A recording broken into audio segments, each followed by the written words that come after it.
小學模式亦方面經常更新內容。國家科技包括利用 DeepSeek 模型研發咗人工智能系統新博士。新博士會參考廉署嘅專屬資料庫，為發問者即時生成答案，提供廉署資訊同旁敲建議。展覽廳劃分為4大主題展區：執法、預防、教育同國際合作，共隨時變身。廉政公署展覽廳用戶傳遞謠言，用科技啟發未來。反貪之旅正式開始。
咁咧就係由國內嘅廠商咧研發同埋生產嘅廉政學院嘅一個嘅標誌嘅，係啦。咁呢一部智能咖啡機咧，其實咧佢就好似一個專業嘅咖啡師咁樣啦。咁佢而家咧就自動去操作啦。咁佢就先攞咗隻杯，咁然後咧就去攞啲咖啡。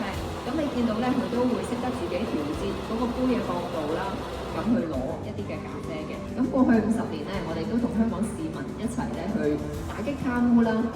至今咧成為世界上面最廉潔嘅城市之一啦。咁我哋咧近年都係積極推廣我哋國際嘅一啲嘅反貪嘅合作啦，同埋一啲嘅宣傳教育方面嘅一啲嘅推廣嘅。咁好啦，我哋咧沖咖啡咧就需要攞奶。咁其實呢部智能咖啡機咧，佢都好似一個咖啡師嘅手臂咁樣啦，咁佢自動咧咁樣去操作，咁佢而另一隻手臂咧亦都係啟動，咁咧會去攞一啲嘅奶啦。呢個時候，咁咧其實我哋廉政公署咧成立之後咧，我哋係透過執法、預防同埋教育3方面咧去打擊貪污嘅。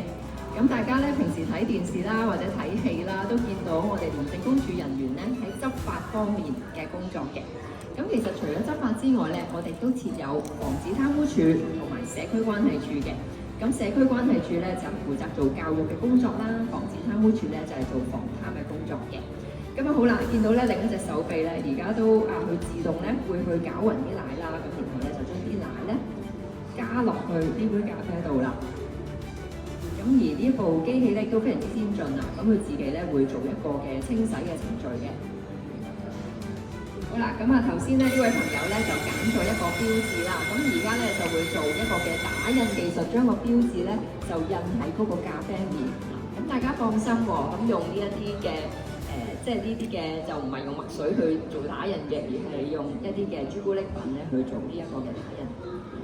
咁亦都係配合咗內地一個非常之先進嘅科技啦。咁個打印咧，亦可以做到相當之精細。咁今日咧就示範唔到一個我哋拉花嘅動作。咁其實呢一部機器咧都可以做到一個非常之細緻啦，同埋精準嘅拉花嘅動作嘅。好啦，咁咧打印已經完成啦，咁大家就可以睇下咧咁究竟嗰個圖案係咪能夠好精準咁樣咧打咗喺個咖啡上面啦？呢個時候咧就麻煩咖啡臂幫我哋咧將呢杯咖啡咧攞到嚟前面，咁我同時咧亦都會將佢擺放喺一個俾大家可以打到卡嘅位置啦。